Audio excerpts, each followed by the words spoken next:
Selamat siang. Gimana kabar kalian? Apakah kabar kalian masih sehat? Saya berharap kalian masih sehat, terus masih sukacita ya. Eh, kita lanjutkan pembelajaran kita di jam keempat sama 5. Saya berharap kalian masih semangat mengikuti pembelajaran. Nah, untuk hari ini itu pertemuan pertama kita di Mapel IPS. Sebenarnya ini sudah pertemuan kedua kita, tetapi di pertemuan pertama kemarin saya meminta kalian untuk belajar sendiri bab 1. Ayo, apakah sudah dipelajari atau kalian hanya sekedar absen? Nah, kalau kalian absen itu kalian menandakan harus bertanggung jawab ikut melaksanakan PJJ dan harus mengerjakan tugas atau soal yang diberikan oleh Bapak Ibu guru ya. Sebelum saya melanjutkan ke materi, saya mengingatkan yang belum absen tolong segera absen ya, karena itu nanti dicetak terus dijadikan bahan bukti laporan ke orang tua kalian kalau kalian mengikuti PJJ. Tapi buktinya tidak hanya di absen saja, dibuktikan dengan kalian mengerjakan tugas. Jadi nanti untuk laporan ke orang tua, yang pertama buktinya dilihat dari absen, dan yang kedua nanti dilihat dari kalian mengumpulkan tugas, seperti itu. Nah, hari ini kita akan belajar tentang keunggulan dan keterbatasan antar ruang, pengaruhnya terhadap kegiatan ekonomi, sosial, budaya di Indonesia dan ASEAN. Nah, nanti di sini kita akan memiliki beberapa topik. Yang pertama kita membahas tentang keunggulan dan keterbatasan antar ruang dalam permintaan, penawaran, dan teknologi. Terus yang kedua itu perdagangan antar daerah atau antar pulau. Terus yang selanjutnya itu pengaruh kegiatan maritim dan agrikultur di Indonesia. Nah, untuk hari ini kita bahas yang pertama dulu, yang keunggulan dan keterbatasan antar ruang dalam permintaan, penawaran, dan teknologi. Nah, di sini nanti kita akan belajar tentang pelaku ekonomi, terus peranan ekonomi dalam perekonomian. Nanti ada RTK, ada rumah tangga pemerintah, dan ada rumah tangga perusahaan atau RTP. Nah, itu kalian bisa buka LKS kalian, jadi nanti kalian juga menyimak LKS kalian itu di halaman 4 ya. Oke, kita langsung aja ke materi ya. Kita membahas tentang keunggulan dan keterbatasan antar ruang dalam permintaan, penawaran, dan teknologi. Nah, di sini masyarakat kota ini memiliki perilaku ekonomi yang berbeda jika dibandingkan dengan masyarakat desa. Jadi masyarakat kota sama masyarakat desa ini perilaku ekonominya itu berbeda. Tidak hanya di kota sama desa saja, tetapi juga pegunungan dengan masyarakat pesisir itu juga memiliki perilaku konsumsi yang berbeda. Nah, dengan demikian, maka tindakan atau perilakunya dalam mengalokasikan sumber daya yang ada itu pun juga berbeda. Di sini, perilaku dalam mengalokasikan sumber daya yang ada itu dapat dilihat dari fungsi sebagai konsumen. Masyarakat kota di sini lebih banyak membeli barang dan jasa. Karena apa? Karena ditunjang dengan pendapatan yang tinggi. Terus tidak hanya dengan pendapatan yang tinggi saja, tetapi juga ditunjang dengan ini munculnya pasar-pasar modern. Seperti apa? Seperti terus hipermarket, terus super Indo. Nah, berbeda dengan perilaku masyarakat yang di daerah perdesaan atau pegunungan yang pendapatannya itu masih rendah. Terus juga akses jalannya ini kurang baik yang membuat distribusi barang dan jasa masuk ke desa itu menjadi kurang, sehingga akan menjadikan masyarakat desa atau pegunungan ini tuh lebih sedikit membeli barang dan jasa. Jadi untuk masyarakat kota, desa, terus masyarakat pegunungan sama masyarakat pesisir pantai itu memiliki perilaku konsumsi yang berbeda. Itu dilihat dari sebagai konsumen, antara masyarakat kota itu lebih banyak membeli barang dan jasa karena ditunjang dengan pendapatannya yang tinggi. Terus pusat pembelanjaan juga banyak di kota. Sedangkan kalau di desa itu konsumen ini membeli barang dan jasanya ini tuh rendah. Karena apa? Karena tadi pendapatannya rendah, terus akses jalan untuk mendistribusi barang dan jasa itu kurang lancar, sehingga mengakibatkan masyarakat desa atau kota ini tuh lebih sedikit membeli barang dan jasa. Seperti itu. Barang dan jasa yang dibutuhkan manusia ini sebagian besar dihasilkan oleh manusia, dengan hanya sebagian kecil yang disediakan langsung dengan alam. Dengan itu, maka manusia ini harus melakukan kegiatan untuk menghasilkan barang dan jasa yang disebut dengan istilah produksi. Salah satu yang menjadi alasan adanya interaksi antar ruang itu perbedaan potensi dan sumber daya alam yang dimiliki. Jadi, sumber daya alam yang dimiliki ini tuh memiliki fungsi dan peran sangat penting dalam kehidupan manusia. Manusia hidup itu dengan memanfaatkan sumber daya alam yang ada di sekitarnya. Tanpa adanya sumber daya alam ini, maka manusia ini akan kesulitan memenuhi kebutuhan sehari-harinya. Seperti itu. Terus, sebagian negara tropis yang memiliki ribuan pulau dan lautan yang luas, karena di Indonesia ini dikenal dengan negara tropis, pulaunya yang banyak, terus lautannya ini juga luas, maka Indonesia ini mempunyai kekayaan alam yang cukup banyak, ya. Jadi kalau di daratan, terus suhu dan curah hujan yang tinggi itu memungkinkan kalau penduduknya ini menanam berbagai barang pertanian dan perkebunan. Kalau di daratan, curah hujan yang cukup, terus suhu di daerah yang dingin-dingin, itu kemungkinan besar itu masyarakatnya ini itu pekerjaannya ini di bidang pertanian atau perkebunan. Semisal kayak di Bandungan, Kopeng, itu kan sebagian besar masyarakatnya itu dia bekerja di pertanian atau perkebunan. Jadi perkebunan di mana ini, Kopeng, di Bandungan itu perkebunannya itu bagus-bagus, subur-subur seperti itu.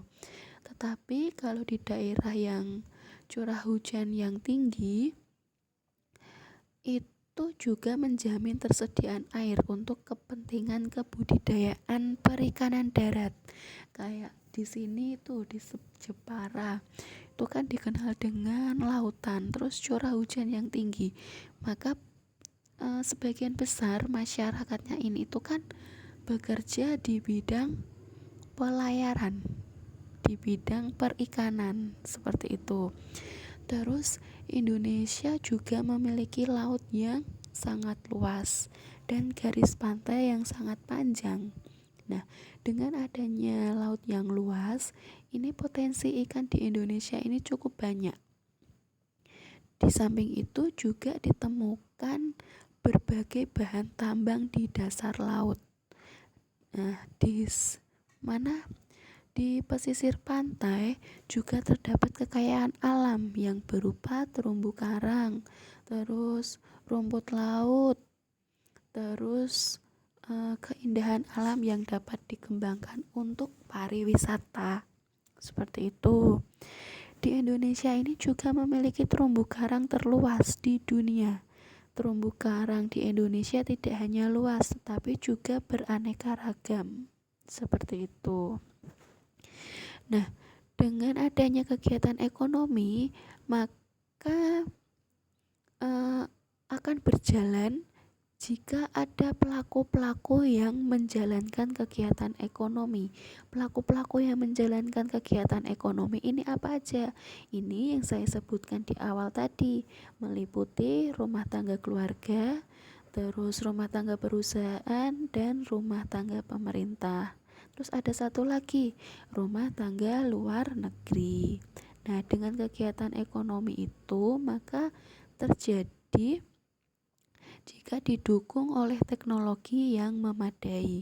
Dengan teknologi yang memadai itu, maka akan menghasilkan produksi yang sangat meningkat dan berdampak pada timbulnya penawaran. Seperti itu. Coba kalian pahami dulu dari keunggulan dan keterbatasan antar ruang dalam permintaan, penawaran, dan teknologi. Nah, tadi kan dalam kegiatan ekonomi itu kan harus ada yang namanya pelaku ekonomi. Nah, kira-kira pelaku ekonomi itu apa sih? Di sini dalam kehidupan sehari-hari itu kalian tidak asing lagi melihat orang yang sedang membajak sawah atau menanam padi di sawah. Pasti tidak asing ya, itu sudah ibaratnya makanan kita sehari-hari ya, melihat orang membajak sawah atau menanam padi.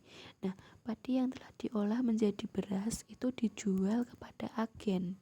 Dari agen inilah para ibu rumah tangga atau konsumen yang lain bisa mendapatkan beras untuk memenuhi kebutuhan pangan. Nah, jadi di sini perilaku ekonomi itu dapat diartikan individu atau kelompok yang terlibat dalam proses kegiatan ekonomi, baik itu produksi, distribusi, atau konsumsi. Pelaku tersebut boleh perorangan maupun dalam bentuk organisasi pemerintah atau swasta. Nah, itu arti dari pelaku ekonomi.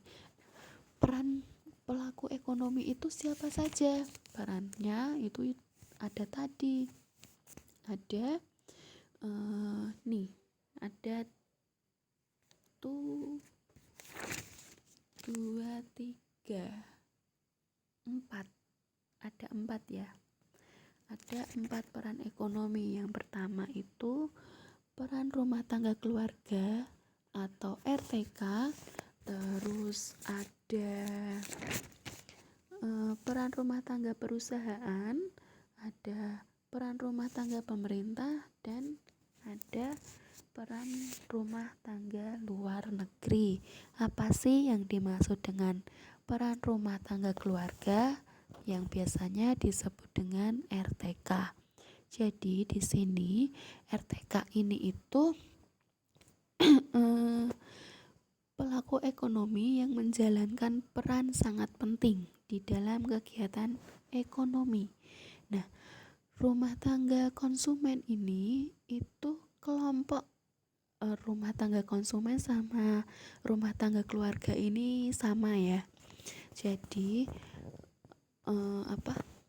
rumah tangga konsumen ini tuh dapat diartikan kelompok masyarakat yang melakukan kegiatan ekonomi atau kegiatan konsumsi barang dan jasa untuk memenuhi kebutuhan hidupnya.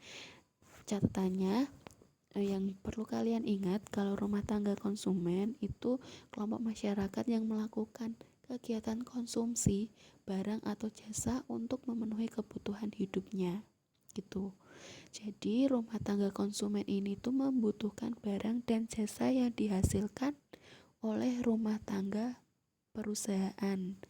Jadi barang dan jasa yang dihasilkan oleh rumah tangga perusahaan ini nanti akan ditunjukkan untuk memenuhi kebutuhan rumah tangga konsumen tersebut.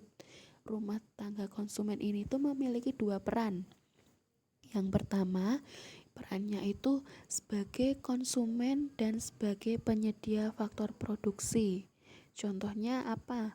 Untuk menyediakan lahan, menyediakan tenaga kerja, modal, dan menyediakan keahlian. Seperti itu. Nah, ketika konsumen ini membeli barang dan jasa dari produsen, konsumen ini memiliki kewajiban untuk membayar barang dan jasa yang diterima. Nah, untuk membayar barang dan jasa yang diterima, maka konsumen ini tuh harus memiliki yang namanya pendapatan. Kira-kira pendapatan tersebut itu didapat dari mana saja? Pendapatannya bisa didapat dari sewa, terus upah, bunga, atau laba. Sewa itu balas jasa yang diterima rumah tangga keluarga karena telah menyewakan tanahnya kepada perusahaan. Contoh sewa itu apa? Misal menyewakan rumah, menyewakan mobil, menyewakan kendaraan gitu. Terus kalau upah itu dapat diartikan balas jasa yang diterima rumah tangga keluarga karena telah mengorbankan tenaganya untuk bekerja kepada perusahaan dalam kegiatan produksi. Misal upah itu apa? Kita bekerja terus kita mendapatkan upah. Nah, yang itu yang dinamakan pendapatan. Kalau bunga itu balas jasa yang diterima rumah tangga keluarga karena telah meminjamkan sejumlah dana untuk modal usaha perusahaan dalam kegiatan produksi. Contoh penghasilan selanjutnya itu dari bunga. Misal saya pihak bank, terus kalian nasabah, kalian meminjam uang kepada saya, maka nanti kan ada kesepakatan kamu harus membayar bunga sekian persen. Bunga itu ditentukan dengan jumlah pinjaman. Nah, bunga dari bank satu dengan bank yang lain itu berbeda-beda. Juga dengan jumlah yang berbeda. Misal kalian si A meminjam bank uang sebesar 1 juta, terus si B meminjam uang juga di bank sebesar 5 juta. Nah, bunga yang diberikan si A sama si B ini tuh berbeda. Dilihat dari jumlah pinjaman antara si A dengan si B. Seperti itu. Terus laba atau keuntungan. Itu balas jasa yang diterima rumah tangga keluarga karena telah memberikan kontribusi berupa tenaga dan pikirannya dalam mengelola perusahaan sehingga perusahaan memperoleh laba. Laba itu hasil akhir laba itu keuntungan kita. Misal kita jualan gorengan. Nah, dengan modal 10.000 itu nanti dengan modal 10.000 itu nanti kita bisa tahu mendapat laba berapa. Nah, misal itu modalnya 10.000, terus kalian membuat gorengan menjadi 20 biji ya. Berarti kan tadi modal kalian 10.000, terus gorengannya jadi 10. Kamu jual kamu jual satunya itu 10.000, otomatis kan kamu mendapatkan uang 20.000. Nah, modal yang 10.000 itu balik ke modal kalian, terus yang 10.000-nya itu menjadi keuntungan atau laba kita. Seperti itu. Itu peran rumah tangga, keluarga atau konsumen RTK.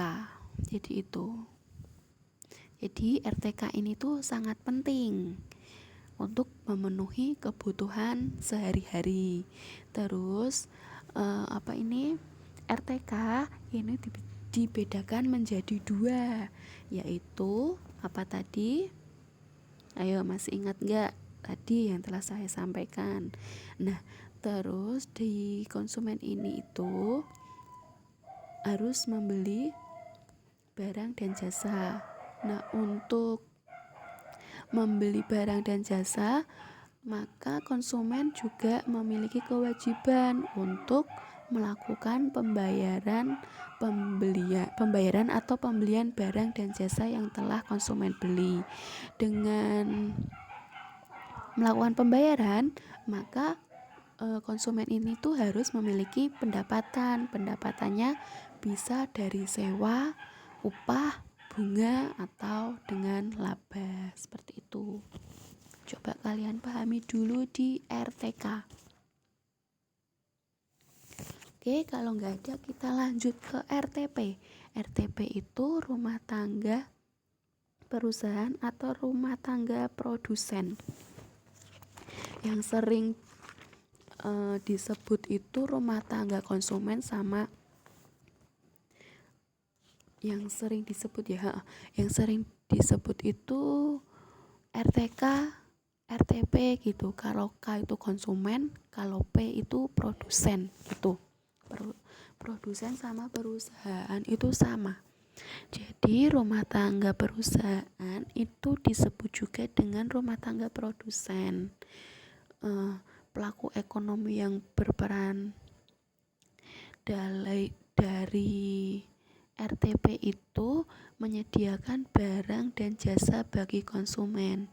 Nah, perusahaan ini mengorganisasikan berbagai faktor produksi yang disediakan konsumen, kemudian melakukan proses produksi untuk menghasilkan barang dan jasa, sehingga produksi ini kemudian dijual atau ditawarkan di pasar. RTK yang di Indonesia ini dikelompokkan menjadi beberapa bidang, yaitu BUMN, BUMS, dan koperasi. Dalam kegiatan perekonomian tersebut, maka RTP ini tuh berperan sebagai produsen, sehingga menggunakan faktor produksi. Kalau konsumen tadi kita membeli, kalau produsen berarti kita itu menghasilkan gitu. Nah, peran pertama dari RTP itu memproduksi barang dan jasa.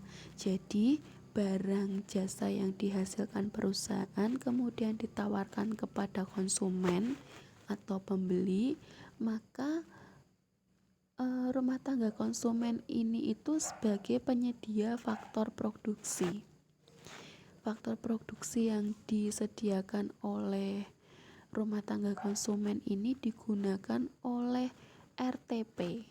Nah, kemudian ini itu merupakan peran rumah tangga perusahaan yang kedua, yaitu sebagai faktor produksi.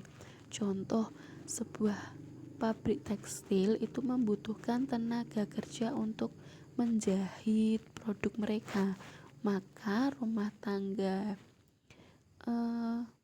produsen ini menggunakan faktor produksi untuk tenaga kerja yang ditawarkan oleh siapa? Oleh tenaga keluarga atau konsumen gitu. Jadi gini, hubungannya dari RTP dan RTK itu dilihat di pasar output dan pasar barang. Kalau RTP itu memberikan jasa pada konsumen. Kemudian imbalannya RTK ini memberikan sejumlah uang kepada RTP. Terus kalau RTK ini berperan sebagai penyedia faktor produksi, sedangkan RTP ini berperan sebagai pengguna faktor produksi. Terus RTP ini memberikan imbalan kepada faktor produksi yang diberikan oleh RTK, sehingga imbalan tersebut itu berupa sewa, gaji, uang, atau laba tadi. Kalau RTK itu kita sebagai konsumen itu membeli kepada produsen, membeli barang dan jasa kepada produsen. Tetapi kalau yang RTP itu kita menyediakan barang, kita yang menghasilkan barang, membuat barang, terus barang tersebut dipasarkan di pasar atau di konsumen, seperti itu. Contoh simpelnya seperti itu sih. Nah, terus yang ketiga itu ada rumah tangga pemerintah. Rumah tangga pemerintah di sini itu merupakan salah satu pelaku ekonomi. Dari rumah tangga pemerintah ini itu terjadi 3 peran penting. Peran pentingnya itu sebagai apa sih? Sebagai regulator, konsumen, dan sebagai produsen. Itu 3 peran penting dari rumah tangga pemerintah. Nah, yang selanjutnya itu ada peran rumah tangga luar negeri. Kalau di luar negeri ini, perekonomian yang tidak berhubungan dengan negara lain menjadi hal yang mustahil, karena peran masyarakat luar negeri dalam perekonomian tersebut itu terlihat nyata dalam perdagangan internasional. Nah, contoh perdagangan internasional itu misalnya Indonesia mengekspor produk tekstil ke negeri Jepang, dan Jepang mengekspor kendaraan bermotor ke Indonesia, seperti itu. Itu adalah salah satu dari contoh perdagangan internasional. Nah, itu peran rumah tangga yang luar negeri. Yang sering berhubungan atau keluar itu di RTK sama RTP. Itu materi hari ini tentang pelaku ekonomi dan peran ekonomi. Mungkin ada yang ditanyakan, silahkan bertanya.